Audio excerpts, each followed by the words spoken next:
j'ai eu une intuition de tromperie. Donc, j'ai pas voulu le confronter tout de suite. Je me suis dit, je vais attendre les preuves. Je vais attendre, voilà, de le prendre sur le fait accompli. J'ai attendu, j'ai attendu, j'ai attendu. Et à nos 1 an de mariage, je me rends compte du coup, donc je prends son téléphone, il était en train de dormir.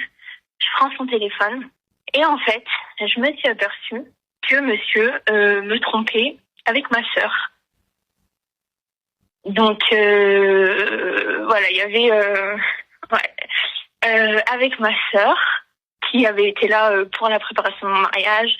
Quand j'ai vu ça, je suis tombée d'un million d'étages. Et en fait, j'ai pris son téléphone. Donc lui, il était en train de dormir toujours. J'ai pris son téléphone, je lui ai jeté sur le visage.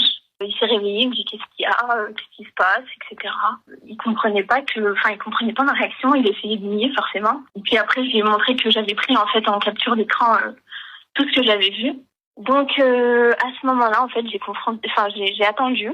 Je suis restée encore quelques semaines avec lui parce que j'essayais de trouver une solution, parce que je savais pas voilà ce que je devais faire. J'étais vraiment dans un sale état. Et puis un jour, en fait, j'ai eu des clics. Je me réveille un matin et puis je décide de prendre toutes mes affaires. Et quand il est rentré du travail, il a vu qu'il y avait plus rien. Et du coup, j'ai confronté ma sœur à ce moment-là. Donc ça faisait 1 mois que j'avais découvert à peu près. Elle commence à nier un petit peu, forcément. S'ensuit du coup les preuves, donc je lui montre que j'avais tout gardé en capture.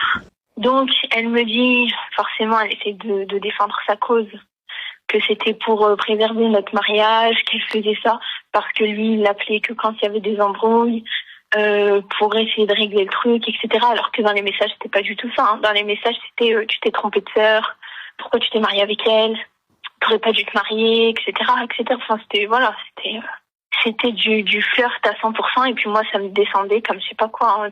Donc lui quand il a vu le soir que j'étais partie pendant 1 mois, il faisait des allers-retours chez mon père pour essayer de me récupérer. Du coup il venait me voir en me disant je suis devant, etc. Descends, donc je sortais et en fait il essayait de rattraper le coup. Donc au début je ne voulais pas. Sauf que moi Mara, j'y suis retournée au bout d'1 mois et demi. Donc, je suis restée à peu près 1 mois et demi chez mon père, puis j'ai décidé de retourner avec lui.